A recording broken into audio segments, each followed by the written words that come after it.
Cambridge विश्वविद्यालय ने आचार्य प्रशांत को एक विशेष संवाद के लिए आमंत्रित किया, जो एक प्रतिष्ठित मंच है जहां दुनिया के भविष्य से संबंधित कुछ सबसे महत्वपूर्ण प्रश्नों पर चर्चा की जाती है। यह परंपरा 800 वर्षों से अधिक समय से चली आ रही है। कैम्ब्रिज दुनिया के सबसे प्रतिष्ठित शिक्षा और बौद्धिक जिज्ञासा के केंद्रों में से एक। यह एक मंच है जिसने विंस्टन चर्चिल, थियोडोर रूजवेल्ट और स्टीफन हॉकिंग जैसी प्रभावशाली आवाजों की मेजबानी की है। तो ये कुछ अधिक करने के बारे में नहीं है। यही कारण है कि ये सभी 30 COP असफल रहे हैं। ऐसे समय में जब दुनिया युद्ध, जलवायु परिवर्तन और बढ़ती मानवीय अशांति से जूझ रही है, कैम्ब्रिज यूनियन ने भारत की एक अग्रणी दार्शनिक आवाज आचार्य प्रशांत को एक विशेष संवाद के लिए आमंत्रित किया।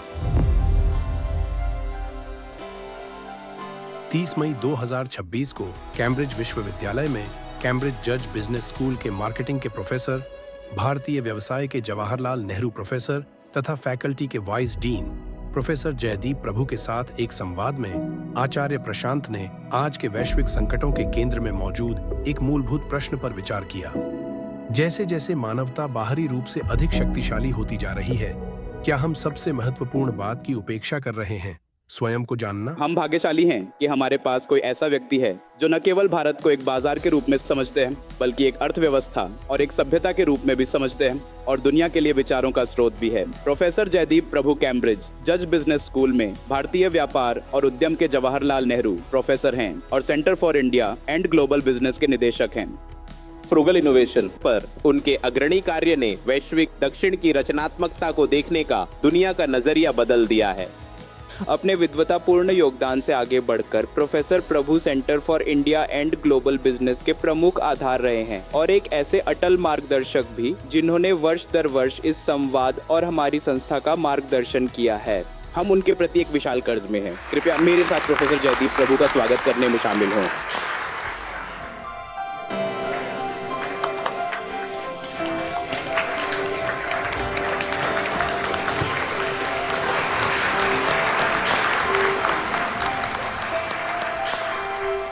आचार्य प्रशांत जी का परिचय कराना हमारे लिए अत्यंत सम्मान की बात है। आचार्य प्रशांत एक दार्शनिक तथा प्रशंसित बेस्ट सेलर पुस्तकों के लेखक हैं, जिनमें ट्रुथ विदाउट अपॉलॉजी और कर्मा शामिल हैं। उन्हें वॉटकिंस द्वारा प्रकाशित दुनिया के 100 सबसे आध्यात्मिक रूप से प्रभावशाली जीवित व्यक्तियों की सूची में शीर्ष 20 में स्थान दिया गया है। दुनिया भर में 10 करोड़ से अधिक लोग उन्हें ऑनलाइन फॉलो करते हैं, जिससे वे दुनिया की सबसे अधिक फॉलो की जाने वाली दार्शनिक आवाज बन गए हैं। IIT दिल्ली और IIM अहमदाबाद के पूर्व छात्र, उन्होंने स्वयं की जन आधारित शिक्षा के लिए खुद को समर्पित कर दिया है और उनके शिक्षण कार्यक्रम में अब सभी क्षेत्रों से 1,50,000 नियमित नामांकित छात्र हैं। वह अनेक समाचार पत्रों के लिए स्तंभकार हैं तथा IIT दिल्ली एलुमनी एसोसिएशन के राष्ट्रीय विकास में उत्कृष्ट योगदान पुरस्कार और पेटा के वर्ष के सबसे प्रभावशाली वीगन पुरस्कार जैसे प्रतिष्ठित सम्मानों से सम्मानित हो चुके हैं। पारिस्थितिक उत्तरदायित्व और जलवायु जागरूकता पर उनके विचारों ने उन्हें हमारे समय के वैश्विक पर्यावरणीय संकट पर सबसे प्रभावशाली दार्शनिक आवाजों में से एक बना दिया है। आचार्य प्रशांत जी, यहाँ आने के लिए आपका हार्दिक धन्यवाद। हमारे इस संवाद का विषय है संकटग्रस्त विश्व के लिए चिंतनशील विचार। आपके विचार में आज जिन बड़े संकटों का हम सामना कर रहे हैं, जैसे जलवायु परिवर्तन, असमानता आदि, उनकी जड़ में क्या है? आज हमारे सामने जो बड़े संकट हैं, वे कई चीज़ों के मेल का परिणाम है। ये प्रयास कितना गंभीर है और आप इस बात को भली भांति जानते हैं, है ना? लेकिन यही अपूर्णता ही तो हमें विकास की ओर भी प्रेरित करती है, वैज्ञानिक विकास की ओर भी और आध्यात्मिक विकास की ओर भी। ईशावास्य उपनिषद में बहुत सुंदरता से कहा गया है, उपभोग करो लेकिन विवेक के साथ। जो हम जलवायु परिवर्तन के साथ देख रहे हैं, हमारे पास शायद इतना समय नहीं है। जब कोई कार्य पूरा करना होता है तो समय की आवश्यकता होती है। जलवायु संकट की पूरी समस्या ये है कि हम बहुत अधिक अतिरिक्त और अनावश्यक चीज़ें कर रहे हैं। मेरे विचार में 3 ऐसे सेतु हैं जिनका निर्माण होना आवश्यक है। मैं उन तीनों सेतुओं का उल्लेख करना चाहूँगा। पहला सेतु है प्रोफेसर जयदीप, अब मैं आपको आमंत्रित करता हूँ। धन्यवाद आशीष और गुड आफ्टरनून सभी को। यहाँ होना मेरे लिए कई कारणों से बहुत खुशी की बात है, लेकिन शायद सबसे महत्वपूर्ण यह है कि मुझे आचार्य प्रशांत से बात करने का अवसर मिल रहा है। हम दोनों में एक समानता है। हम दोनों ने अपने वयस्क जीवन की शुरुआत आईआईटी दिल्ली से की। मुझे लगता है कि ये माहौल उससे थोड़ा अलग है, लेकिन अपने ढंग से ये भी उतना ही विशेष है। आपसे पूछने के लिए मेरे पास बहुत से प्रश्न हैं। पहले मैं कुछ समय लेकर अपने प्रश्न पूछूंगा और उसके बाद श्रोताओं को भी आपसे प्रश्न पूछने का अवसर दूंगा।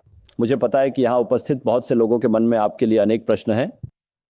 तो आपने आईआईटी दिल्ली से शुरुआत की, फिर आप आईआईएम अहमदाबाद गए और हमारे जैसे कई लोगों की तरह आप कॉरपोरेट जीवन में गए, लेकिन फिर आपने उसे छोड़ दिया। क्यों? क्योंकि मैं जिस प्रश्न का उत्तर खोज रहा था और जिन प्रश्नों का समाधान चाहता था, वे तकनीकी और प्रबंधन शिक्षा से उत्पन्न होने वाले प्रश्न नहीं थे। मुझे आभास हो गया था कि उसका स्रोत कहीं और उससे भी पहले है।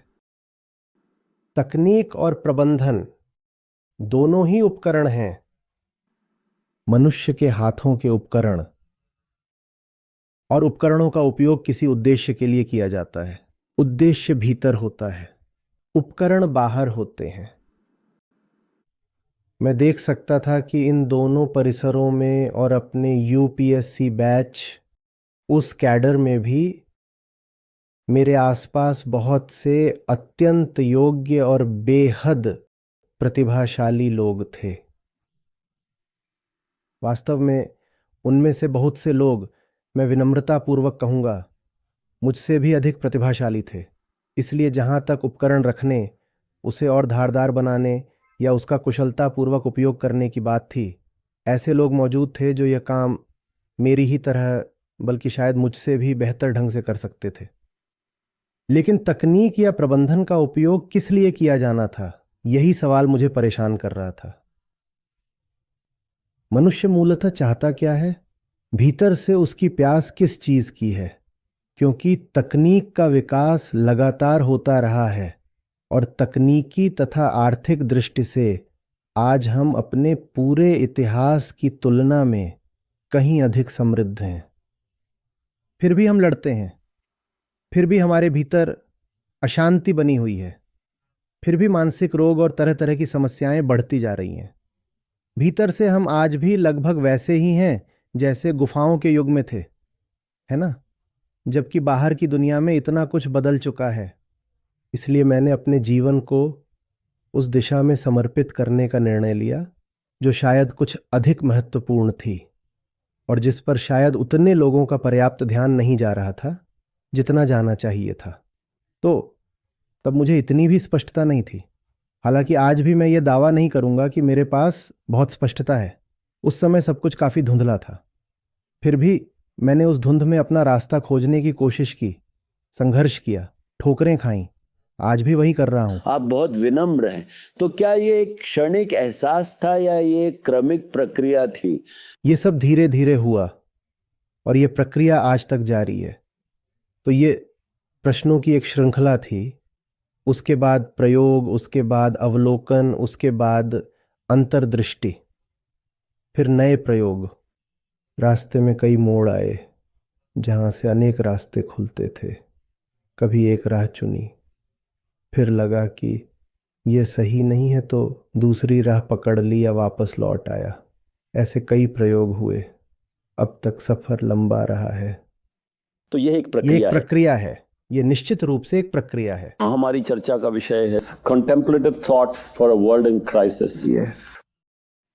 आज हमारे सामने जो बड़े संकट हैं, जलवायु परिवर्तन, असमानता, उनके बारे में आप क्या सोचते हैं? इनकी जड़ क्या है? आज हमारे सामने जो बड़े संकट हैं वे भीतर की हमारी क्षुद्रता और बाहर हमारे हाथों में आ चुकी अपार शक्ति, इन दोनों का मेल है। इन दोनों को एक साथ रख दीजिए, इन्हें दशकों और सदियों तक एक दूसरे को बढ़ाते रहने दीजिए और परिणाम होगा एक बड़ा संकट। भीतर से हम वैसे ही छोटे बने रहे हैं। भीतर से हम अब भी बहुत आदिम हैं, उसी गुफा मानव की तरह जिसका मैंने उल्लेख किया था। भीतर से हम अब भी वही हैं, लेकिन बाहर से हमारे पास अपार शक्ति है। अब हम केवल इस पृथ्वी पर ही नहीं, जल्द ही अपने उपग्रह पर और शायद दूसरे ग्रहों पर भी अधिकार रखने लगेंगे। हम एक बहुत समृद्ध, बहुत जानकार, बहुत अधिक जुड़े हुए और बहुत अधिक समन्वित समाज बन चुके हैं। ये सब हमारे पास है और ये सब वास्तव में बहुत बड़ी बात है, विशेषकर जब आप देखें कि नदियों की शक्ति में कोई परिवर्तन नहीं आया है और न ही अन्य प्रजातियां ये बौद्धिक या आर्थिक रूप से इतनी विकसित हुई हैं। तो आज मानव जाति अत्यधिक शक्तिशाली है और अंदर से उतनी ही छोटी है जितनी वह पहले थी। ये दोनों खतरनाक संयोजन है। तो इस भीतर के कमजोर स्व को मजबूत कैसे करें ताकि वह इनका सामना कर सके? कितना सटीक और सुंदर प्रश्न है। देखिए, सबसे पहले मैं बाहरी प्रगति के महत्व को नकार नहीं रहा हूं, ठीक है। मैं समझता हूं कि तकनीक महत्वपूर्ण है, प्रबंधन महत्वपूर्ण है, नीति महत्वपूर्ण है। मैं उसी पृष्ठभूमि से आता हूं। मैं जानता हूं कि विज्ञान ने हमें क्या दिया है और उसके प्रति मेरे मन में बहुत गहरा सम्मान है। मैं सिर्फ इतना कह रहा हूं कि बाहर की दुनिया में हम जो कुछ कर रहे हैं वो आवश्यक तो है लेकिन पर्याप्त नहीं। निस्संदेह जो कुछ वहां हो रहा है उसकी हमें जरूरत है। समस्या उस बिंदु के ऊपर है जिसे हम संबोधित कर रहे हैं।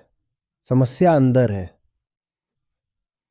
यदि मनुष्य अपनी भावनाओं, अपनी प्रेरणाओं और अपनी इच्छाओं के स्रोत को नहीं जानता तो वह अपने भीतर की भूख को और बढ़ाने के लिए हर संभव साधन का उपयोग करेगा और ये भीतर की भूख कभी तृप्त नहीं होती। बाहर हम जो पहले से कर रहे हैं उसके साथ साथ हमें जन आधारित आत्मशिक्षा की भी आवश्यकता है। 4 या 5 वर्ष की आयु के बच्चे से लेकर 90 या यहां तक कि 100 वर्ष के वृद्ध तक हम सभी को स्वयं के विद्यार्थी बनना होगा। और यही वह एक बात है जिसकी हमारे पालन पोषण में पूरी तरह उपेक्षा हुई है। हमारे स्कूलों, कॉलेजों और विश्वविद्यालयों में हमें हर विषय के बारे में पढ़ाया जाता है सिवाय उस एक के जो हम स्वयं हैं। 4 या 5 वर्ष के बच्चे से लेकर 90 या यहां तक कि 100 वर्ष के बुजुर्ग तक हम सभी को अपने ही भीतर के विद्यार्थी बनना होगा। और यही वह एक चीज है जिसकी हमारी परवरिश में पूरी तरह कमी रही है।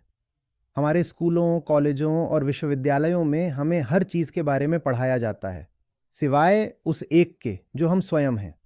तो फिर होता यह है कि जो कुछ भी हमें सिखाया जाता है और जिससे हमें सशक्त किया जाता है वह सिर्फ एक उपकरण बन जाता है, बल्कि एक हथियार बन जाता है इस आंतरिक चाह को पूरा करने के लिए जिसे हमने कभी समझा ही नहीं। हम इस प्रश्न पर तो बात करते हैं कि मुझे वो कैसे मिल सकता है, मुझे वो कैसे मिल सकता है, लेकिन चाहने के प्रश्न पर नहीं। और यह चाह कोई तकनीकी चीज नहीं है, ये भीतर की एक गुणात्मक उपस्थिति है जिसकी कभी जांच परख ही नहीं होती। कोई सिटी स्कैन, कोई MRI कभी उस चाह को नहीं दिखा सकता जो हमारे भीतर बैठी है और जिसकी चाहत का कोई अंत नहीं। और फिर भी उसी भीतर बैठे चाहने वाले की वजह से इस धरती पर मनुष्य द्वारा रची गई हर चीज चलती है। क्या ऐसा कुछ है जो इंसान ने बनाया हो और जो इच्छा को पूरा करने के लिए ना हो? नहीं नहीं नहीं नहीं। मैं इच्छा को नीचा नहीं दिखा रहा हूं। मैं जो पूछ रहा हूं वह यह है कि अगर ये मेरी इच्छा है और मुझे अपनी एकमात्र कीमती जिंदगी उस इच्छा को पूरा करने में लगानी है तो क्या मुझे ये जानना चाहिए कि वह इच्छा कहाँ से उत्पन्न होती है? क्या यह चाह वास्तव में मेरी अपनी है? क्या मैं स्वयं भी वास्तव में अपना हूं? जिसे हम स्व कहते हैं, क्या वह वास्तव में मेरा है? वह क्या है जिसका अस्तित्व है? जिसे हम चेतन मनुष्य कहते हैं, वह वास्तव में क्या है? यही वे प्रश्न हैं। मैं ये नहीं कह रहा कि इन पर कभी विचार नहीं हुआ, विचार हुआ है, लेकिन हमें जो चाहिए वह यह है कि हर कक्षा में, हर घर में, हर बातचीत में इन पर चर्चा हो। यही सबसे महत्वपूर्ण बातचीत है जो इस ग्रह को करनी चाहिए।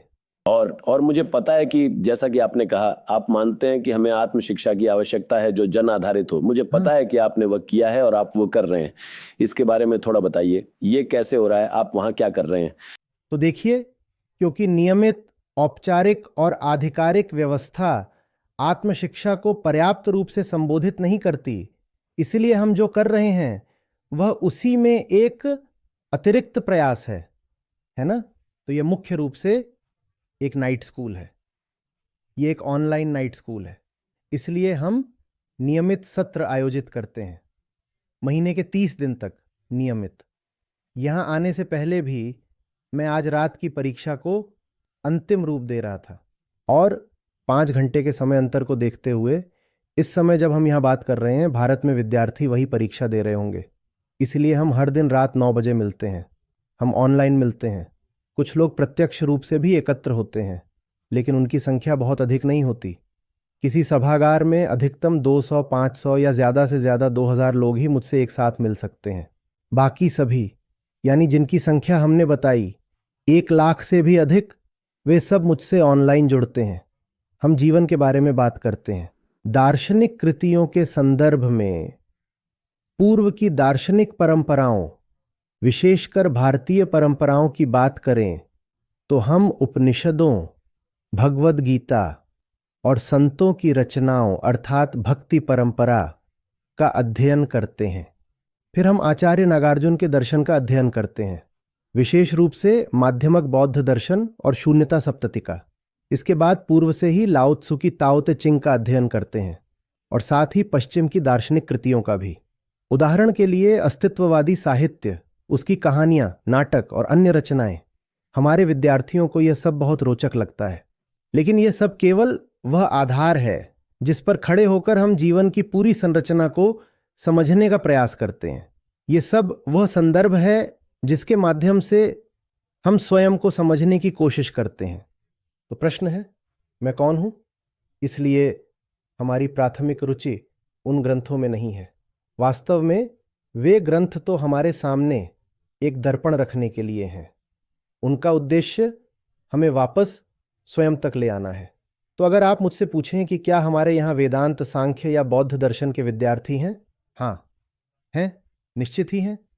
लेकिन उससे भी अधिक सटीक उत्तर यह होगा कि वे आत्मज्ञान के विद्यार्थी हैं। इसीलिए जन आधारित आत्मशिक्षा, दर्शन, ज्ञान साहित्य और आध्यात्मिक ग्रंथों के माध्यम से स्वयं का अध्ययन। लेकिन उद्देश्य यह देखना है कि मैं क्या कर रहा हूं, क्योंकि यदि मैं यह स्पष्ट रूप से नहीं देखूंगा तो मैं और करता जाऊंगा और करता जाऊंगा और करता जाऊंगा, और इस ग्रह में अब उसे और सहने की क्षमता नहीं बची है। मैं वास्तव में इस प्रयास की गंभीरता से बहुत प्रभावित हूं, और आप स्वयं भी इस बात को लेकर पूरी तरह स्पष्ट हैं। मुझे याद है आपने कल रात बताया था कि आपने IIT दिल्ली में पढ़ाया था, लेकिन वहां लोग केवल कक्षा का ऑडिट कर रहे थे और ये आपको स्वीकार्य नहीं था। इसके बारे में हमें बताइए। ये किसी प्रायोगिक विज्ञान जैसा लगता है, जहां लोग एक समूह में मिलकर बहुत अनुशासन और गंभीरता के साथ सीखते भी हैं और उसका अभ्यास भी करते हैं, यहाँ तक कि परीक्षाएं भी होती हैं। जरा बताइए, ऐसा क्यों है? तो इसकी प्रक्रिया कुछ इस तरह होती है। सबसे पहले हम किसी श्लोक या सूत्र को लेते हैं, फिर उसकी व्याख्या में प्रवेश करते हैं। हम समझने की कोशिश करते हैं कि उसमें क्या कहा गया है, उस समय वह किस संदर्भ में कहा गया था, और आज के समय में उसका क्या अर्थ है। इस पूरी प्रक्रिया में लगभग 1.5 घंटे लगते हैं। उसके बाद आता है अधिक जीवंत हिस्सा, खुला संवाद यानी प्रश्नोत्तर। इसमें प्रतिभागी यानी विद्यार्थी अपने खुले प्रश्न लेकर आते हैं। ये प्रश्न जीवन के किसी भी क्षेत्र से हो सकते हैं। बस एक ही शर्त होती है, वह बात आपके लिए सचमुच महत्वपूर्ण होनी चाहिए। यानी हम ये तय नहीं करते कि प्रश्न किस विषय पर होना चाहिए, लेकिन यह आप पर है कि आपका प्रश्न गहराई लिए हुए हो। फिर वह जहां से भी आए, उसका स्वागत है। ये प्रश्न अर्थशास्त्र, संबंधों, राजनीति, धर्म, संक्षेप में जीवन के हर महत्वपूर्ण पक्ष से उठते हैं। फिर वे प्रश्न हमारे सामने आते हैं, हम उनके उत्तर देते हैं और उन्हें सामने रखे ग्रंथ से जोड़ने का भी प्रयास करते हैं। और जब यह हो जाता है, तब अवलोकन का चरण शुरू होता है। फिर विद्यार्थी आगे आते हैं और जो कहना चाहते हैं खुलकर कहते हैं। बस एक ही शर्त होती है, वह प्रामाणिक हो। वह प्रामाणिक हो। यदि आप कुछ बिल्कुल अप्रत्याशित भी कहते हैं तो हमें उससे कोई आपत्ति नहीं, लेकिन यदि बात सतही हो, पर्याप्त गहरी ना हो या ईमानदार ना हो, तो हमें उससे आपत्ति है। लेकिन ऐसा बहुत कम होता है। अब विद्यार्थियों को पता है कि यह वह स्थान है जहां वे सचमुच स्वयं होकर रह सकते हैं, इसलिए वे अपनी झिझक और संकोच छोड़ देते हैं और जो उनके हृदय में है उसे खुलकर कह देते हैं। और यह क्रम फिर लगभग 1 से 2 घंटे तक चलता है, और फिर हम सत्र समाप्त करते हैं, क्योंकि तब तक रात के लगभग 2 बज चुके होते हैं। अगर हमने रात 10 बजे शुरुआत की हो तो तब तक इतना समय हो ही जाता है। और शुरू करने से पहले, यहाँ तक कि मेरे आने से भी पहले, लोग भजन गाते हैं। वे बहुत गाते हैं क्योंकि ज्ञान का संग्रह सुंदर गीतों से भरा हुआ है। और फिर हम एक गाना चुनते हैं और इसे सामूहिक रूप से गाया जाता है। जाहिर है कि वे लोग नेतृत्व करते हैं जो गाना जानते हैं, बाकी लोग शामिल हो जाते हैं, तो सब मिलकर एक सत्र 4 घंटे से अधिक समय तक चलता है। और ये चीज़ सप्ताह में 30 दिन होती है। ऐसा नहीं है कि मैं वहाँ सप्ताह में 30 दिन उपस्थित रहता हूँ, मैं वहाँ 14 या 15 दिन उपस्थित रहता हूँ। बाकी दिनों में उनकी परीक्षाएं होती हैं। मुझे ये बहुत अच्छा लगता है, एक शिक्षाविद होने के नाते मुझे अच्छा लगता है कि आप विद्यार्थियों की परीक्षा भी लेते हैं। हाँ बिल्कुल। और परीक्षाएं, सर 1 मिनट दीजिए कृपया। हमारी परीक्षाएं बहुत कठोर होती हैं। वे MCQ आधारित होती हैं, जिनमें 5 नहीं बल्कि 6 विकल्प होते हैं, यानी विकल्प F तक।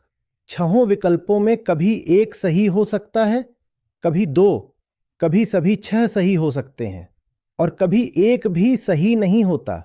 अंक सिर्फ गलत विकल्प चुनने पर ही नहीं कटते, बल्कि सही विकल्प न चुनने पर भी कटते हैं। यानी हर एक प्रश्न इस तरह बनाया जाता है कि वह जीवन की तरह हो। आप जानते हैं, इतने सारे विकल्प और आपको सही विकल्प या विकल्पों का चयन करना होता है। और जीवन आपको न केवल गलत विकल्प चुनने के लिए दंडित करता है, बल्कि सही विकल्प न चुनने के लिए भी दंडित करता है। तो यही प्रश्नों का उद्देश्य है। हमारे विद्यार्थियों को यह बहुत पसंद है। कई बार उन्हें नकारात्मक अंक भी मिलते हैं, कभी कभी औसत अंक -10% तक पहुंच जाते हैं, लेकिन हम सब इसका आनंद लेते हैं क्योंकि यह कठिन मुझे है। प्रश्न पत्र बनाना अच्छा लगता है, उन्हें उन प्रश्नों का उत्तर देना अच्छा लगता है, और यह हम सभी के लिए एक सुंदर यात्रा है। तो यह भी रोचक है कि यह प्रक्रिया बहुत गंभीर और अनुशासित है, फिर भी इसमें बहुत आनंद है। हाँ। और इसमें तकनीक का भी उपयोग हो रहा है। मैंने वो ऐप देखा और ये जानकर प्रभावित हुआ कि उसे आपकी टीम के एक सदस्य ने बनाया है। उन्होंने मुझे कल रात वो दिखाया था। मेरे पास अभी भी कई प्रश्न हैं, लेकिन यहाँ बहुत से लोग भी आपसे प्रश्न पूछना चाहते होंगे, इसलिए अब मैं श्रोताओं के लिए ये संवाद खोलना चाहूँगा। कृपया अपना हाथ उठाएं और हम आपके पास माइक लाएंगे। जी बहुत धन्यवाद। आपने जो कहा वह बहुत प्रभावशाली है। मेरा प्रश्न यह है कि आप ऐसी संस्कृति में ये बात लेकर आ रहे हैं जहां स्वयं या व्यक्ति के बारे में खुलकर बात करने को प्रोत्साहित नहीं किया जाता। मैं इसलिए ये पूछ रही हूँ क्योंकि मेरा अपना अनुभव भी कुछ ऐसा ही रहा है। भारत में पली बड़ी, फिर यूरोप आई और यहाँ आकर समझ में आया कि आपको यह कहना सीखना पड़ता है कि आप स्वयं क्या चाहते हैं, न कि सिर्फ वही जो दूसरे आपसे चाहते हैं। तो ये कैसे संभव है? स्वयं की खोज की आपकी बात बहुत सुंदर है, लेकिन एक समूह केंद्रित समाज में ये कैसे विकसित होती है? देखिए मैडम, स्व ही एकमात्र ऐसा केंद्र है जिसे छिपाया नहीं जा सकता।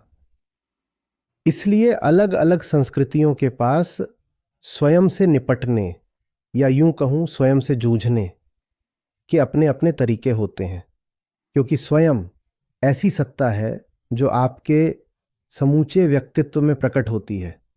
आपके हर शब्द में, हर कर्म में, हर निर्णय में, हर जगह वही केंद्र सक्रिय होता है, वही सब कुछ संचालित कर रहा होता है। इसलिए वह किसी न किसी रूप में हर समय अभिव्यक्त होता ही रहता है। क्योंकि वह हर हाल में अभिव्यक्त होता ही है, इसीलिए वही तो जीवन का केंद्र है। जीवन को चलाने वाला केंद्र वही है जो कहता है मैं हूं, है ना? वही अहं केंद्र जिसे आप ईगो कहते हैं, वही मैं हूं का बोध, है ना? इसीलिए वही तो सब कुछ है। हम तो बस उसकी ईमानदार अभिव्यक्ति को प्रोत्साहित करते हैं। अभिव्यक्ति तो वैसे भी हो ही रही होती है। कृपया इसे समझिए।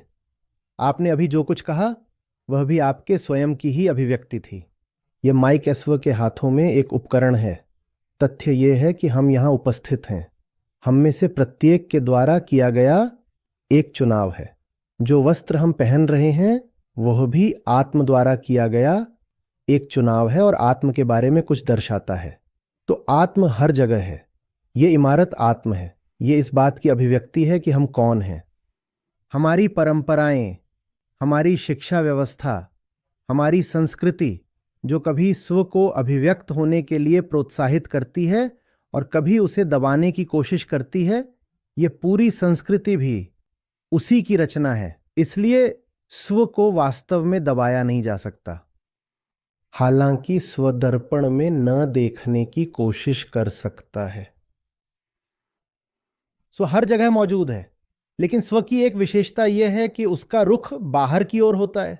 जैसे ये आंखें स्वयं को नहीं देख सकती और कान अपनी ही ध्वनि नहीं सुन सकते, वे केवल बाहर से आने वाली चीजों को ग्रहण करते हैं।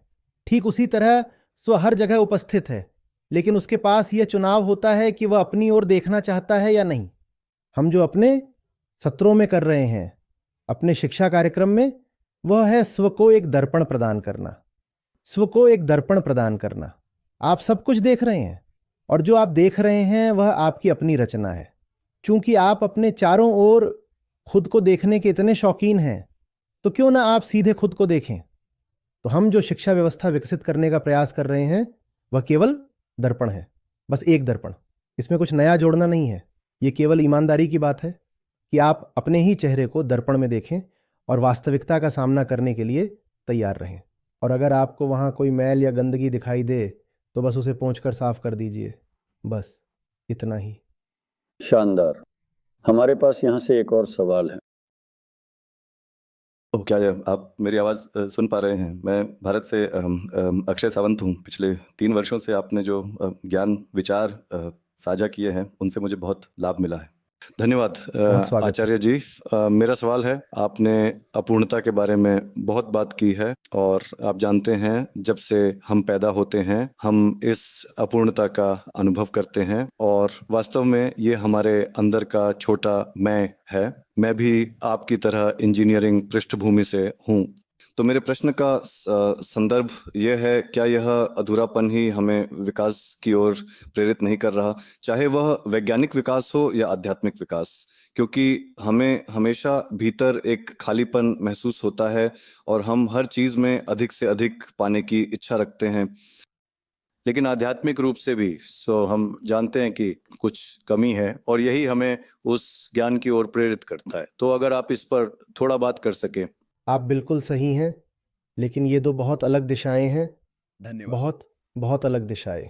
मुझे एक आंकड़ा उद्धृत करने दें। दुनिया की सबसे अमीर 1% आबादी 16% कार्बन उत्सर्जन के लिए जिम्मेदार है। हम जानते हैं कि वे साल के पहले 10 दिनों में अपना कार्बन कोटा समाप्त कर देते हैं। हमें यह भी पता है कि जब दुनिया की शीर्ष 10 सबसे धनी आबादी की बात आती है तो वे 50% उत्सर्जन के लिए जिम्मेदार होते हैं। कृपया मुझे बताएं, जब आप समृद्धि की बात करते हैं, जब आप बाहरी उपलब्धियों की बात करते हैं, तो पैसा क्या करता है? क्या यह आपको संतुष्ट करता है या यह आपको और भूखा बनाता है? पैसे के साथ क्या आपको संतोष होता है कि आपके पास पैसा है, या आप और अधिक उपभोग की एक लापरवाह यात्रा पर निकल पड़ते हैं? वह अधूरापन जिसके बारे में आप बात कर रहे हैं वह वास्तविक है, यह अनुभव का विषय है। हम इसे अकेलेपन, बेचैनी और भीतर उठने वाले एक अस्पष्ट खालीपन के रूप में अनुभव करते हैं। हम में से हर कोई ऐसा अनुभव करता है ना? हमें नहीं पता कि भीतर हमें क्या कचोट रहा है, लेकिन कुछ तो है, कुछ तो है। जब हम अकेले होते हैं तो हम सहज महसूस नहीं करते। जब हम भीड़ में होते हैं तब भी हम सहज महसूस नहीं करते। जब हम हारते हैं तो हमें अच्छा नहीं लगता, और जब हम जीतते हैं तो हम इसके बारे में बहुत सुरक्षित महसूस नहीं करते। तो ये है। लेकिन वह खालीपन, क्या वह बाहरी उपलब्धियों से सफलतापूर्वक भर जाता है? यही सवाल है, यही तो प्रश्न है। और अनुभवजन्य प्रमाण इसे पूरी तरह नकारते हैं। देखिए, आप लोगों को समृद्ध बना दीजिए। ऐसा नहीं होता कि वे कहें अब जब हम समृद्ध हो गए हैं तो हमें किसी और आयाम में आगे बढ़ना चाहिए। आप उन्हें समृद्ध बनाते हैं और वे और भी अधिक समृद्ध होना चाहते हैं, वे और भी अधिक चाहते हैं। आप किसी व्यक्ति को उपभोग के साधन देते जाइए, वह ये नहीं कहेगा अब मेरे लिए इतना काफ़ी है। वह कहेगा अब जब मेरे पास इतना है तो क्या मुझे इसका 3 गुना मिल सकता है? इसलिए यह दिखाने के लिए पर्याप्त प्रमाण है कि केवल बाहरी रास्ता काम नहीं करता। और यह नैतिक या धार्मिक दृष्टिकोण से नहीं आ रहा है, यह डेटा आधारित साक्ष्य से आ रहा है। यही नेचर ऑफ द सेल्फ है। बाहर की जो चीजें तुम अपने भीतर भर रहे हो वे उसी डायमेंशन की नहीं है। हमें अपनी इस भूख की समझ नहीं है, लेकिन भूख महसूस तो होती है। इसलिए हम उसे तरह तरह की चीजों से भरने की कोशिश करते रहते हैं, ये सोचकर कि शायद इनमें से कोई न कोई चीज हमें तृप्त कर दे। परिणाम यह है कि ग्रह वनों की कटाई और कमी का सामना कर रहा है, लेकिन भूख का समाधान कहीं नहीं हुआ है। अब दूसरी ओर आपने कहा कि हम भौतिक उपलब्धियों की ओर बढ़ते हैं और ये अधूरापन ही हमें आध्यात्मिक उन्नति की ओर भी प्रेरित करता है। लेकिन ये दो बहुत अलग दिशाएं हैं। आध्यात्मिक आयाम, वास्तविक अध्यात्म, न कि परंपरागत नियमों और कर्मकांडों वाला। वास्तविक अध्यात्म तो बस अपने प्रति ईमानदार होने का नाम है। मैं कौन हूं? मैं वास्तव में क्या चाहता हूं? मैं अपने सामने और दुनिया के सामने क्या प्रस्तुत करता हूं और भीतर से वास्तव में क्या हूं? सवाल है, क्या मैंने जो बनने का निर्णय लिया है उससे अंदरूनी लाभ हो रहा है? यह एक सामान्य समझदारी वाला सवाल है। वास्तव में यह सवाल सबसे गहरी प्रकार की स्वार्थ से जुड़ा है। हम यहां निस्वार्थता की बात नहीं कर रहे हैं, हम यहां वास्तविक स्वार्थ की बात कर रहे हैं। क्या मैं वास्तव में आंतरिक रूप से वही बनकर लाभान्वित हो रहा हूं जो मैंने चुना है? और क्या मेरे पास कोई विकल्प नहीं है? क्या मैं बना रहूं? क्या मुझे मजबूरी में इसी तरह बने रहना है? क्या मुझे ऐसा करना ही चाहिए? तो यही सवाल है और यही आध्यात्मिक दिशा है। ये बाहरी दिशा के समान नहीं है। ये दोनों एक दूसरे के पूरक भी नहीं है। फिर से मैं यहां किसी भी प्रकार के त्याग या किसी भी प्रकार के न्यूनतावाद की वकालत नहीं कर रहा हूं। नहीं, ये बात नहीं है। ईशावास्य उपनिषद में बहुत खूबसूरत तरीके से कहा गया है, तेन त्यक्तेन भुंजी था। इसका अर्थ है विवेक पूर्णता से उपभोग करें। इसका शाब्दिक अर्थ होगा कि त्याग के बाद उपभोग करना। एक बार जब आपने आंतरिक अज्ञानता का त्याग कर दिया, अब उपभोग करें, क्योंकि अब यह अंधापन नहीं है जो उपभोग कर रहा है। अब यह प्रकृति का प्रकृति से व्यवहार है और आप इसे सही मायने में उपभोग भी नहीं कह सकते। यह सिर्फ सामंजस्य है। एक लहर दूसरी लहर से मिलती है। छोटी लहर बड़ी लहर में समाहित हो सकती है। इसे उपभोग कहना सही नहीं होगा, लेकिन अगर आप इसे उपभोग कहते भी हैं तो इस तरह का उपभोग पूरी तरह से उचित है। लेकिन कृपया सबसे पहले अपनी अज्ञानता को अलग रखें, फिर यह सुंदर है। तो एक तरह से आप कह रहे हैं कि हमने गाड़ी को घोड़े के आगे रख दिया है, हमें इसमें अधिक समय बिताना चाहिए था और इससे विज्ञान प्रौद्योगिकी के साथ एक अधिक सामंजस्यपूर्ण संबंध ये बहुत सुंदर है, ये बहुत सही है, बहुत सही। तो ये नहीं है कि तकनीक एक समस्या है। तकनीक के निर्माता और उपयोगकर्ता नहीं जानते कि क्या बनाना है और इसका उपयोग किस लिए करना है। तकनीक बहुत अच्छी चीज है। हम कुछ मायनों में एक विलक्षण प्रजाति हैं। यहां यह प्रकृति का प्राकृतिक उपकरण है। हमारे पास एक विशेष मस्तिष्क है। जाहिर है विज्ञान और तकनीक को प्रगति करनी चाहिए, इसमें सुंदरता है। लेकिन क्या हम जानते हैं कि हमें किस प्रकार की तकनीकों की आवश्यकता है और उन्हें कहां लगाना है, उनके साथ क्या करना है? तो यही सवाल है। शानदार। सबसे पहले आपका धन्यवाद। मैं लंबे समय से महिलाओं की एक बड़ी समर्थक रही हूं और उन कई समस्याओं पर आवाज़ उठाती रही हूं जिन पर हमें अक्सर आवाज़ उठाने का अवसर नहीं मिलता। इसके लिए आपका धन्यवाद। और मेरा एक बहुत छोटा सा प्रश्न है, हमें किस उम्र से शुरुआत करनी चाहिए? और मैं आपके थॉट प्रोसेस से सहमत हूँ कि हम शुरू नहीं कर रहे हैं और हम लोगों में शिक्षा का एक बड़ा हिस्सा खो रहे हैं जो दिया जाना चाहिए था और पहले दिया जाता था, लेकिन अब नहीं। कि किस उम्र से शुरू होना चाहिए और छात्रों में मास एजुकेशन के लिए क्या किया जा सकता है, क्योंकि दुनिया पागल हो रही है। इसलिए अगर हम इसे शुरू करें, अगर हम इसे स्नातक या स्नातकोत्तर के बजाय करते रहें, तब तक मेरे विचार पहले से ही बन चुके होते हैं और मेरे आसपास के समाज के अनुकूल हो चुके होते हैं। तो इसे बहुत कम उम्र में शुरू करना सबसे अच्छा है। तो इस पर आपके विचार क्या हैं? धन्यवाद। सुंदर प्रश्न। और उन सभी के लिए जो यहाँ बच्चों के संपर्क में हैं, हाँ, माता पिता, अभिभावक, शिक्षक, बड़े भाई बहन, कोई भी, यहाँ संकेत है। अगर आपका बच्चा पूछ सके कि ये क्या है, आपको समझना होगा कि बच्चा अब यह भी पूछ सकता है, ये क्या है? यदि आपका बच्चा अब इतना जिज्ञासु और बुद्धिमान है कि पूछे, माँ ये क्या है? तो ये संकेत देता है कि बच्चे में अब इतना संज्ञानात्मक विकास हो चुका है कि वह अब ये भी पूछ सकता है, माँ मैं कौन हूं? माँ मैं कौन हूं? लेकिन उंगली को रास्ता दिखाना होगा। अहंकार की प्रवृत्ति स्वयं से बचने की होती है और उसकी भरपाई के लिए वह अपने चारों ओर हर चीज में उलझ जाता है ताकि स्वयं को व्यस्त रख सके, उद्देश्यपूर्ण महसूस कर सके और यह महसूस करता रहे कि वह समझदारी से किसी काम में लगा हुआ है। इसलिए बच्चा बहुत कम उम्र से ही यह प्रवृत्ति दिखाने लगता है। यह क्या है? और वह इसे उठाकर उसके मुंह में डाल देता है और बच्चा अब दुनिया के बारे में जिज्ञासु हो रहा है। वही भावना जो दुनिया के बारे में जिज्ञासु हो सकती है वह स्वयं के बारे में भी जिज्ञासु हो सकती है। तो अब उंगली को मार्गदर्शन देने का समय है। अब बच्चे के सामने आईना रखने का समय है और कहना है, अरे तुमने ये सब बहुत देख लिया है और ये सब निश्चित रूप से अद्भुत है, लेकिन क्या तुम देखने वाले को नहीं देखना चाहोगे? क्या आप जानने वाले को नहीं जानना चाहेंगे? उस तितली में बहुत सुंदरता है और मैं समझता हूं कि तितली आकर्षक है, लेकिन बच्चे तुम भी बहुत आकर्षक हो। अब चलो तुम्हें देखते हैं। यही समय है। तो धन्यवाद आचार्य जी। ये देखकर बहुत अच्छा लग रहा है कि इतने अलग अलग स्थानों से इतने लोग यात्रा करके आपको सुनने आए हैं। भारत में बड़ा होते हुए मुझे बार बार बताया गया कि सबसे कठिन काम अपने भीतर के स्व पर विजय पाना है, लेकिन मैं कभी इसका महत्व नहीं समझ पाया। और अब जब मैंने जीवन में दूसरी चीज़ों का भी अनुभव किया है तो धीरे धीरे मुझे इसका महत्व और अधिक समझ में आने लगा है।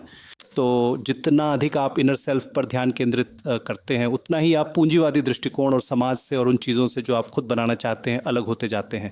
या जितना अधिक आप इसके पूंजीवादी हिस्से पर ध्यान केंद्रित करते हैं, बाहरी स्व को बनाते हैं, आप आंतरिक स्व पर कम और कम ध्यान केंद्रित करते हैं और यह आपको कुछ तरीकों से शांत भी करता है यदि आप अपने आप पर अधिक ध्यान केंद्रित करते हैं। तो इस पर आपके क्या विचार हैं? क्या यह एक समझौता है जिसे आंतरिक स्व और बाहरी उपलब्धियों के प्रबंधन के बीच संभालने की आवश्यकता है, या क्या हम दोनों को अधिकतम कर सकते हैं, या हमें इसे कैसे प्रबंधित करना चाहिए? बहुत अच्छा सवाल है। देखिए, पूंजी भी स्व के लिए एक विषय ही है। स्व ब्रह्मांड की सभी वस्तुओं का एकमात्र विषयता है। पूंजी एक विषय है, पूंजी की कमी भी एक विषय है। और अहंकार खुद को देखने से बचने के लिए इन सभी वस्तुओं के साथ खुद का मनोरंजन करना चाहेगा।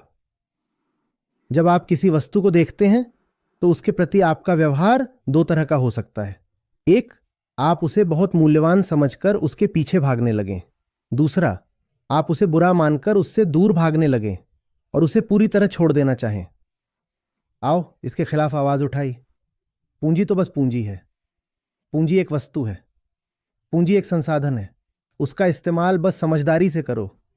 समझदारी से करोगे तो जीवन सुंदर होगा, और बिना समझदारी के करोगे तो अपना ही नुकसान करोगे। गरीबी में न कोई वैभव है, न कोई चमत्कार, न कोई आध्यात्मिकता और न ही कोई पवित्रता, है ना? ये दोनों एक दूसरे के विरोधी नहीं हैं। लेकिन जब हम इन्हें एक दूसरे के आमने सामने खड़ा कर देते हैं तब ज्ञान के पूरे क्षेत्र को बहुत नुकसान पहुंचता है। जब हम कहते हैं आध्यात्मिकता और पूंजी साथ साथ नहीं चल सकते, तो ये सही नहीं है, बिल्कुल सही नहीं है। याद रखिए, पूंजी भी बस एक वस्तु है, एक संसाधन है, ठीक वैसे ही जैसे एक कार। आपको बस ये समझना है कि आपको कार की जरूरत है भी या नहीं, और अगर है तो कितनी कारों की जरूरत है। और अगर आपको कार की जरूरत है तो उसे कहाँ चलाना है, यही आपको करना है। और अगर आप कार को गलत तरीके से चलाते हैं या अनावश्यक संख्या में कारें रखते हैं, या आप अपनी कार को डिवाइडर से टकरा देते हैं, तो ये कार की गलती नहीं है। लेकिन अगर आप पाते हैं कि एक ड्राइवर अपनी लापरवाह ड्राइविंग के लिए कार को दोष दे रहा है, तो संभावना है कि वह अपनी लापरवाही को बनाए रखना चाहता है। वह वही लापरवाह ड्राइवर बना रहना चाहता है जो वह है, और इसीलिए वह कार को दोष दे रहा है। पूंजी में स्वयं कुछ भी गलत नहीं है। इस ब्रह्मांड में किसी भी चीज में कुछ भी गलत नहीं है। ब्रह्मांड में कोई भी चीज अपने आप में न अच्छी है न बुरी, न सही है न गलत, न पवित्र है न अपवित्र। ये सारे लेबल्स बेवजह हैं। इन्हें अहंकार ने सिर्फ आत्मरक्षा के लिए गढ़ा है। इसलिए इन लेबल्स को छोड़ दो। बस एक ही बात पर ध्यान दो, मैं कौन हूं, मैं क्या बन गया हूं, जिसे मैं अपना मैं कहता हूं। उसमें कितना वास्तविक है और उसमें कितना सिर्फ संस्कार है। मैं इतना डरा हुआ क्यों हूं और मैं अपने डर को इतनी सुंदर शक्ल देने की कोशिश क्यों कर रहा हूं। मैं सम्मान क्यों चाहता हूं। सम्मान पाने या सम्मानित कहलाने के बदले मैं आखिर क्या पाना चाहता हूं। तो ये असली सवाल है। इसके बजाय आध्यात्मिकता और धर्म के बहुत सारे क्षेत्र इस चीज के बारे में हो गए हैं। इस चीज को छोड़ो या पैसे छोड़ो, उसे उठाओ, उस जगह यात्रा करो, इस तरीके से जियो, इस तरीके से सोचने से बचो। ये सोचने के लिए अच्छे विचार हैं। यही वह सोच है जिससे आपको बचना है। और याद रखिए, ये सब केवल साधन हैं। विचारों का महत्व विचारक से है और कर्मों का महत्व कर्ता से। दृश्य तो देखने वाले के लिए होता है। उसके केंद्र में जो है उस पर ध्यान केंद्रित करो, न कि क्रिया पर, न कर्म पर, न चुनाव पर। चुनने वाले पर ध्यान केंद्रित करो। नमस्ते आचार्य जी, आज आपके साथ होना मेरे लिए सम्मान की बात है। मैं पिछले 2 वर्षों से गीता समागम से जुड़ा हूं और नीदरलैंड्स में रहता हूं। मेरा प्रश्न ये है कि आप जो कार्य कर रहे हैं वह अद्भुत है, लेकिन हम जलवायु परिवर्तन के जो प्रभाव देख रहे हैं और जिस तरह वह दुनिया भर के लोगों को प्रभावित कर रहा है, ये बहुत बड़ा है। और शायद हमारे पास इतना समय नहीं है कि हम उस क्रांति को ला सकें जिसे हम लाने की कोशिश कर रहे हैं। तो आगे का रास्ता क्या है? आगे का मार्ग वही है जिस पर हम अब तक चर्चा करते आए हैं, जन आधारित आत्मज्ञान की शिक्षा। साथ ही कृपया यह भी याद रखें, यदि आपको दूरी तय करनी है तो आपको समय की आवश्यकता है। आपको यह देखने के लिए समय की आवश्यकता नहीं है कि आप पहले से कहाँ खड़े हैं। तो कृपया यह मत समझिए कि हमारे पास समय कम है। समय तब चाहिए होता है जब कोई काम पूरा करना हो, जब कुछ अतिरिक्त करना हो। लेकिन जलवायु संकट की पूरी समस्या ही यह है कि हम पहले से ही बहुत सी अतिरिक्त और अनावश्यक चीजें करते आए हैं। तो ये कुछ और करने के बारे में नहीं है। यही कारण है कि ये सभी 30 COP विफल हो गए हैं। यही कारण है कि आज PPM की स्थिति 30 साल पहले की तुलना में और भी खराब है, क्योंकि हम सोचते हैं कि समाधान कुछ और करने में है, या जलवायु संकट हम पर एलियंस द्वारा थोपा गया है, अब चलिए इसे लड़ने के लिए कुछ करते हैं। नहीं महोदय, जलवायु संकट आपकी अपनी करनी है। ये जो निरंतर कुछ करते रहने की प्रवृत्ति है, उसे थमना होगा। और थमने में समय नहीं लगता, किसी मंजिल तक पहुंचने में समय लगता है, गति प्राप्त करने में समय लगता है, पर जहां हो वहीं ठहर जाने में कितना समय लगता है। जलवायु आपदा को टालने के लिए अतिरिक्त कदमों की आवश्यकता नहीं है। जो आवश्यक है वह यह है कि हम बस वही करना बंद कर दें जो हम कर रहे हैं। और मुझे बताइए कि क्या वास्तव में बस रुकने में बहुत समय लगता है? बस रुक जाओ। अब इसके लिए वास्तव में जो चाहिए वह है नियत। और कृपया याद रखें, अगर आप जलवायु संकट को रोकने के लिए अधिक करने के बारे में सोचते हैं तो करने के लिए ऊर्जा की आवश्यकता होती है, और ऊर्जा स्वयं उत्सर्जन है। इसलिए उत्सर्जन को रोकने के नाम पर हम कहते हैं कि हमें अधिक करने की आवश्यकता है, और अधिक करने में हम अधिक उत्सर्जन करते हैं। तो ये सब आप जानते हैं, बहुत समझदारी नहीं है। हाँ, सबसे पहले तो मुझे लगता है कि आप बहुत महत्वपूर्ण काम कर रहे हैं। एंड मैं इस समय लीडरशिप कोचिंग पर काम कर रहा हूँ, इसलिए मेरा काम भी कुछ हद तक उसी दिशा में है जिसमें आप शिक्षा के बड़े स्तर पर बदलाव लाने की कोशिश कर रहे हैं। हाँ, लेकिन मेरा ध्यान,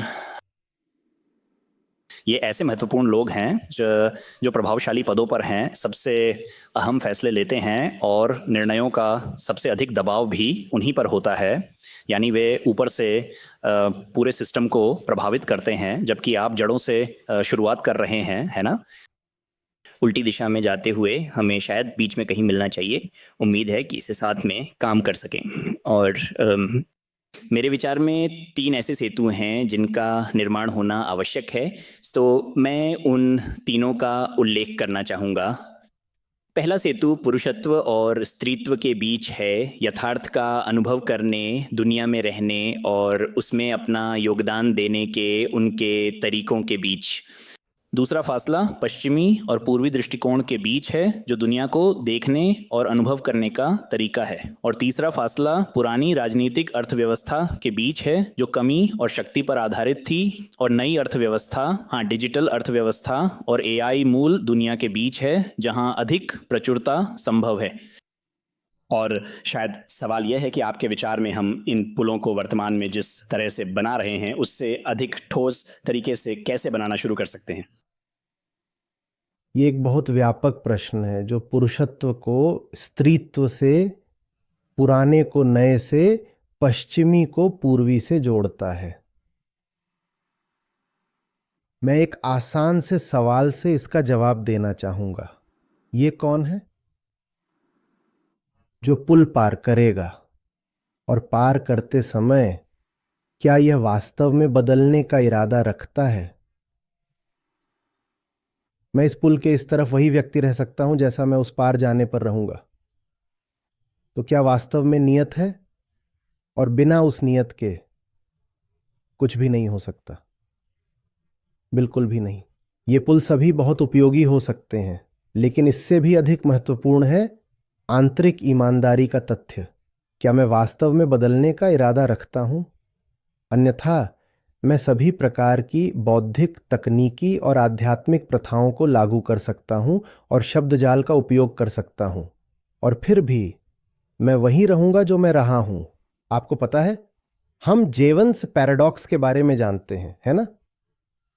हम सोचते रहे हैं कि हम, उदाहरण के लिए, उत्सर्जन, प्रदूषण और सभी प्रकार की गंदी चीजों को तकनीक और नीति के माध्यम से नियंत्रित कर सकते हैं। और टेक उन चीजों में से एक है जिसका आपने अपने प्रश्न में उल्लेख किया। क्या टेक सफल होता है?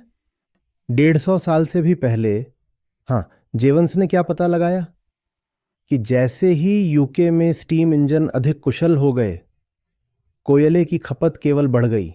हमने कंप्यूटरों के संदर्भ में भी वही चीज देखी है। कंप्यूटरों की प्रोसेसिंग स्पीड आज बहुत बेहतर है, लेकिन आज कंप्यूटिंग में जो बिजली की खपत होती है वह 1980 या 1990 के दशक की तुलना में कई गुना अधिक है। एआई, डिजिटल चीज़ें, सर्वेलेंस, ये सब कई गुना अधिक बिजली खपत कर रहे हैं, भले ही प्रोसेसिंग पावर कई गुना बढ़ गई हो। वही चीज़ें हम एलईडी बल्बों के साथ देखते हैं, वे केवल थोड़ी बिजली खपत करते हैं, लेकिन अब इमारतों को मनोरंजन के रूप में रोशन किया जा रहा है, जिससे बिजली की कुल खपत बढ़ गई है। वही बात ऑटोमोबाइल्स पर भी लागू होती है। आज का ऑटोमोबाइल बहुत अधिक ईंधन कुशल है, लेकिन दक्षता केवल इनपुट को कम महंगा बनाती है, और इससे मांग बढ़ती है क्योंकि मांग करने वाला स्वयं यहां बैठा है, इसलिए स्वयं को जानना आवश्यक है। वही बात ईवीस पर भी लागू होती है। ईवीस, वे अधिक कुशल हैं, वे हैं, लेकिन फिर वाहनों की संख्या के बारे में क्या जो बढ़ रही है, और उसके लिए सड़कों की आवश्यकता होगी, और उसके लिए कोबाल्ट, लिथियम, निकल की खदानें खोदनी होंगी, और उसके लिए जंगलों को साफ करना होगा, और यह शहरीकरण को भी बढ़ावा देगा। तो तरीके काम नहीं करेंगे, नीतियां भी काम नहीं करेंगी, क्योंकि जो सुबह नीति बनाएगा वही शाम को नीति को दरकिनार करने का तरीका ढूंढ लेगा। नीति निर्माता और उपभोक्ता एक ही इकाई हैं। नेता को सत्ता में वोटर ने नहीं, बल्कि उपभोक्ता ने चुना है, क्योंकि वोटर ही उपभोक्ता है। इसीलिए वोटर कभी भी ऐसे नेता को सत्ता में नहीं लाएगा जो उपभोग को दबाने वाली नीतियां बनाए। या शायद नीतियां होंगी, लेकिन उनके लिए उपाय खोज लिए जाएंगे। नियत ही एकमात्र मार्ग है, और उसके लिए मैं फिर दोहराऊंगा, जन आधारित आत्मशिक्षा आवश्यक है। इसका मतलब यह बिल्कुल नहीं है कि पुराने तरीके, ध्यान या आत्मबोध के पुराने तरीके बेकार हैं। इसका यह भी मतलब नहीं है कि नई नई नीतियां बनाने के तरीके और तकनीक बेकार हैं। इनमें से कुछ भी बेकार नहीं है। ये सब बहुत बहुत बहुत आवश्यक है। उपनिषद विद्या और अविद्या, सांसारिक ज्ञान और आंतरिक बोध के साथ की बात करते हैं। इन दोनों का साथ साथ चलना जरूरी है। अभी संतुलन नहीं है, ध्यान भी नहीं है। हमने एक पक्ष पर बहुत ज्यादा काम किया है और दूसरे पक्ष पर बहुत कम। बस यही बात है। मुझे लगता है अब अपने पैनल का धन्यवाद करने का भी समय है। बहुत बहुत धन्यवाद।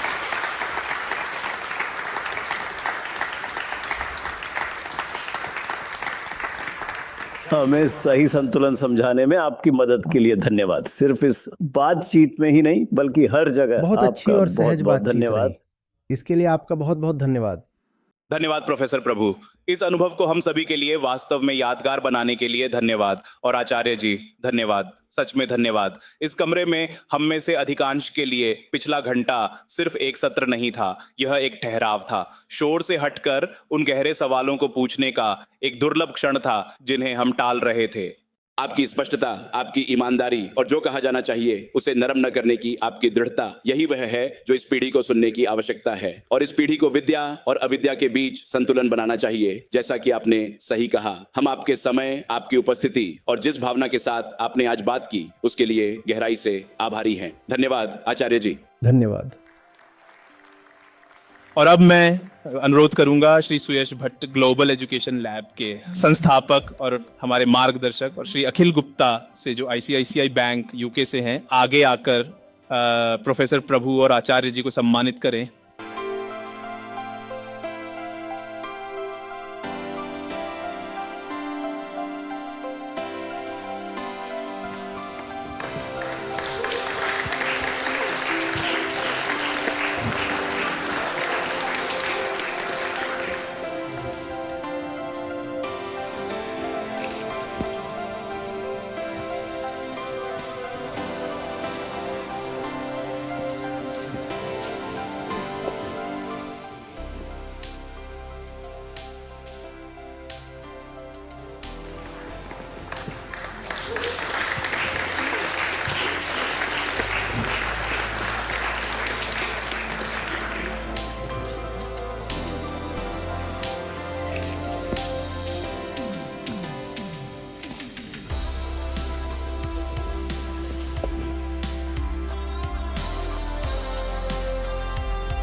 Can you give me a hand? Come on, come on. Let's keep on.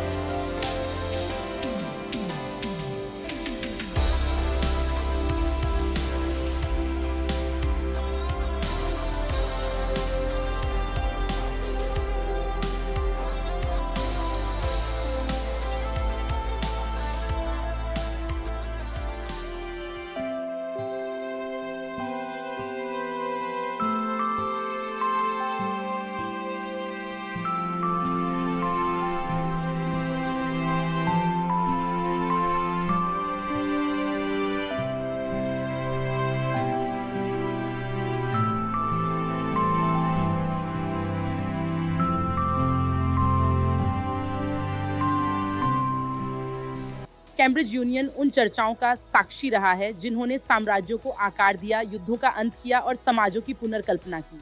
इस सभा कक्ष में खड़े होने वाले प्रत्येक महान वक्ता अपने साथ दुनिया के लिए एक दृष्टि लेकर आए। इस समय यूनियन में खड़े होकर आप सबसे अधिक क्या चाहते हैं कि दुनिया सुने? दुनिया ने सब कुछ आजमा लिया है, सब कुछ, और क्या करना बाकी रह गया है? यदि जहां हम खड़े हैं वही विस्फोट का स्थान प्रतीत होता है, यदि हमने अब तक जो कुछ भी किया है वह हमें केवल विनाश और अंततः पूर्ण सर्वनाश के और निकट ही ले आया है, तो फिर हमें और क्या करना है? जन आधारित आत्मशिक्षा शायद एकमात्र ऐसी चीज है जिसे हमने अभी तक वास्तव में नहीं आजमाया है, और समाधान भी वहीं निहित है। इसके अलावा हमने जो कुछ भी किया है वह न तो व्यर्थ है न ही अनावश्यक, लेकिन वह पर्याप्त भी नहीं है, है ना? हम कैसे सुनिश्चित करें कि हम सही केंद्र में हैं? आप ये पता लगाएं कि क्या चीज आपको गलत केंद्र की ओर खींचती है। कैम्ब्रिज जज बिजनेस स्कूल ने CEO, केंद्रीय बैंकर और नोबेल पुरस्कार विजेता तैयार किए हैं। तो भारतीय चिंतनशील परंपरा दुनिया की सबसे बड़ी आर्थिक और व्यावसायिक समस्याओं के लिए क्या पेशकश कर सकती है? आप देखिए, विज्ञान के लिए नोबेल पुरस्कार है, शांति के लिए भी नोबेल पुरस्कार है। विज्ञान मानव के लिए है और ये मानव ही है जो शांति की लालसा करता है, तो अंततः वे सभी मानव के लिए काम कर रहे हैं। सभी नोबेल पुरस्कार विजेता, सभी महान वैज्ञानिक, विचारक, खोजकर्ता, दार्शनिक, साहसी, यही तो वे खोज रहे हैं, मानव का कल्याण। मेरा सवाल है, आप विश्वास और अपेक्षा के बीच कैसे अंतर करते हैं और आपको कब पता चलता है कि यह अपेक्षा बन गई है? श्रद्धा कहती है जो भी होता है ठीक है। निष्काम कर्म कहता है मैं बिना परिणाम की परवाह किए कार्य कर रहा हूँ। ये दोनों कथन लगभग एक जैसे हैं। हम आज देख सकते हैं कि मानव कल्याण एक ऐसे रास्ते से होगा जो इस तरफ अंदर की ओर जाता है। रास्ता अंदर की ओर है, यही दिशा लेनी है। तो ये बहुत हद तक उसी दिशा में है ना। एक मानव कल्याण की खोज कर रहा है चिकित्सा में प्रगति के माध्यम से, इलेक्ट्रॉन या न्यूट्रॉन या डीएनए की संरचना की खोज करके। मैं यहाँ कैम्ब्रिज में खड़ा हूँ तो यही सब यहाँ हुआ है। और फिर उसी उद्देश्य के लिए, उसी लक्ष्य की ओर अब हम देखते हैं कि हमें खुद को अधिक ध्यान से देखना होगा। और अगर हम नहीं जानते कि चयनकर्ता कौन है तो सभी विकल्प बहुत समझदारी भरे नहीं होंगे। अगर हम नहीं जानते कि आविष्कारक कौन है तो आविष्कार विनाशकारी हो सकते हैं। तो ध्यान फिर से स्वयं पर केंद्रित करना होगा, क्योंकि वहीं से सब कुछ शुरू होता है और उसी के लिए सब कुछ होता है। वही शुरुआत है और वही अंत है। तो ये बहुत हद तक उसी दिशा में है। मैं पूरी तरह से आपसे सहमत हूँ। किसी को कैसे बचाया जाए? उसे बचाने के लिए मेरे प्रयास की एक सीमा है, लेकिन जैसे जैसे मैं ये देखने लगता हूँ कि उसे बचाना वास्तव में स्वयं को बचाना है, वैसे वैसे कर्म की सभी बाधाएं हटने लगती हैं। कैम्ब्रिज विज्ञान और प्रौद्योगिकी का एक प्रमुख केंद्र रहा है और यहाँ से असंख्य नोबेल पुरस्कार विजेता निकले हैं। भारत में वर्तमान भीषण गर्मी, हीट वेव के संदर्भ में क्या आपको लगता है कि समाधान प्रौद्योगिकी के पास है? नहीं, वास्तव में नहीं। देखिए, तकनीक का उद्देश्य दक्षता है ना। मैं जो करना चाहता हूँ उसे कम से कम प्रयास लगाकर अधिक से अधिक कैसे करूँ, यही तो प्रौद्योगिकी है। कम इनपुट से अधिक आउटपुट प्राप्त करना। और हम इसी बात को भारत में पड़ रही भीषण गर्मी से जोड़ रहे हैं। लंदन में भी 3 दिन पहले असामान्य रूप से भीषण गर्मी पड़ी थी। वह आग जो उस कार्बन का उत्पादन कर रही है वह मानव के भीतर है। जानो कि तुम कौन हो। एक बार जब तुम जान जाओगे कि तुम कौन हो तो तुम जान जाओगे कि तुम्हारे लिए वास्तव में क्या सही है। और जब तुम जान जाओगे कि तुम्हारे लिए वास्तव में क्या सही है तो उसमें डूब जाओ बिना इस बात की परवाह किए कि आगे क्या होता है। आग के स्रोत का पता लगाए बिना। आग यहाँ मानव अहंकार में है, अनजाने मानव केंद्र में। और आपके पास चाहे कितनी भी तकनीकी या नीतिगत व्यवस्थाएं हों, यदि आग के मूल कारण का समाधान नहीं किया गया तो वही आग उन सभी उपायों को भी निगल जाएगी। और सही केंद्र उपबाऊ है। सही केंद्र मजे से भी अधिक गहरा है, उसे आनंद कहते हैं। आप क्या पसंद करेंगे, मजा या आनंद?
अद्भुत है।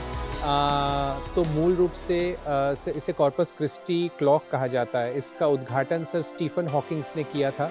और वैसे ये 24 कैरेट सोने की परत छड़ी हुई है, लेकिन इसका भौतिक अर्थ और दार्शनिक अर्थ भी है। दार्शनिक दृष्टि से इसकी व्याख्या कैसे की जाएगी, हम आपसे जानना पसंद करेंगे। तो वहाँ जो पहिए दिखाई दे रहे हैं उन्हें आप भौतिक समय या कालानुक्रमिक समय कह सकते हैं।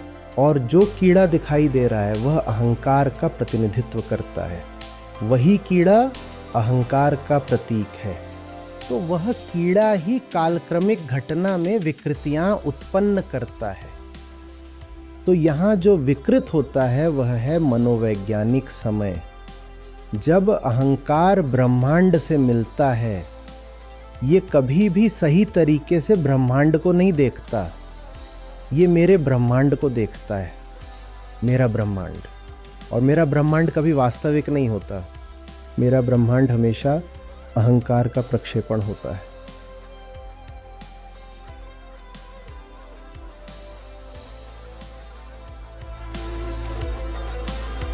यदि मैं गलत नहीं हूं प्रदीप जी, इलेक्ट्रॉन, न्यूट्रॉन और प्रोटॉन, इन सभी की सबसे पहले यहीं खोज हुई थी।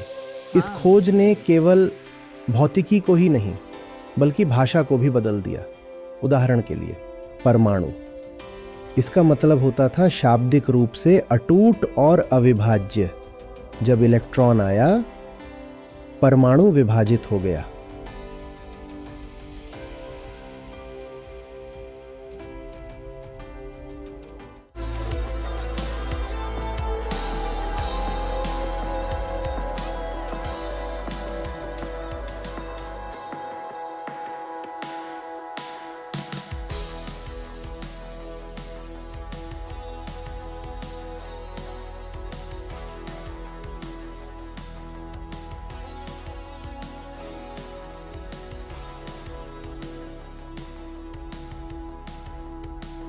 सो वह जेम्स क्लर्क मैक्सवेल है, वो जेम्स क्लर्क मैक्सवेल का चित्र है। ये सभी मेरे क्षेत्र के हैं। सब आपके क्षेत्र से। हाँ, आप भौतिकी में रुचि रखते हैं सभी, जैसे भौतिक विज्ञानी शीर्ष स्तर के, तो J Thompson, James Clerk Maxwell, Newton स्वयं।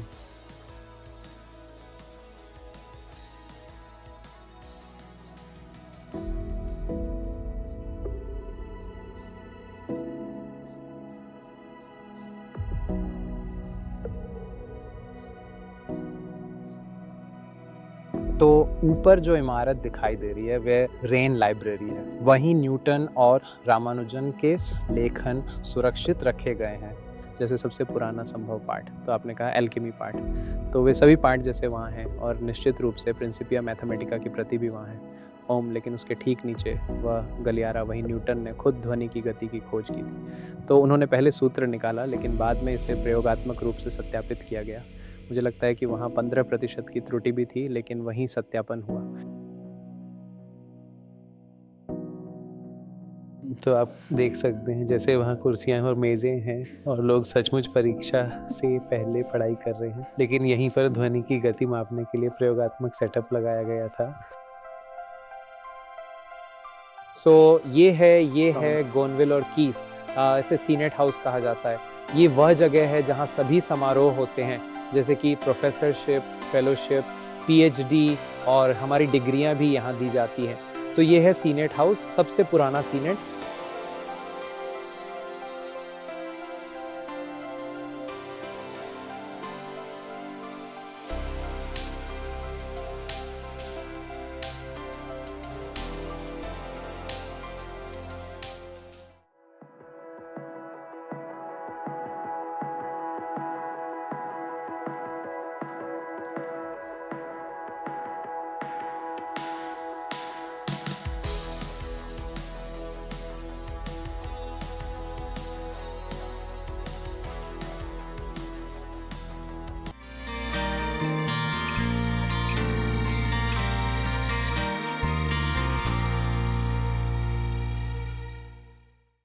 आपको खुशी होगी इस नाते जो हमारी अपनी ऐप है जिसमें हमारे गीता और बाकी सब कार्यक्रम चलते हैं। यहाँ पर बुद्ध हैं, गीता है, उपनिषद हैं, अष्टावक्र हैं। ये मुझे मिले, मेरी ज़िंदगी बदली, ये तुम्हें मिलेंगे, तुम्हारी ज़िंदगी भी बदलेगी। सच पूछिए तो मतलब लाखों नहीं तो कम से कम हज़ारों ज़िंदगियाँ तो हैं जो बिल्कुल बदली हैं।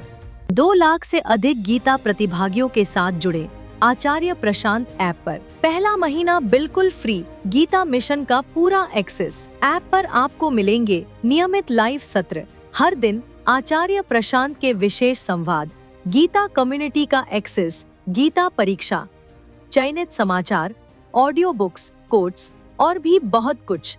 गूगल प्ले स्टोर या एप्पल ऐप स्टोर पर आचार्य प्रशांत सर्च करें और अभी डाउनलोड करें।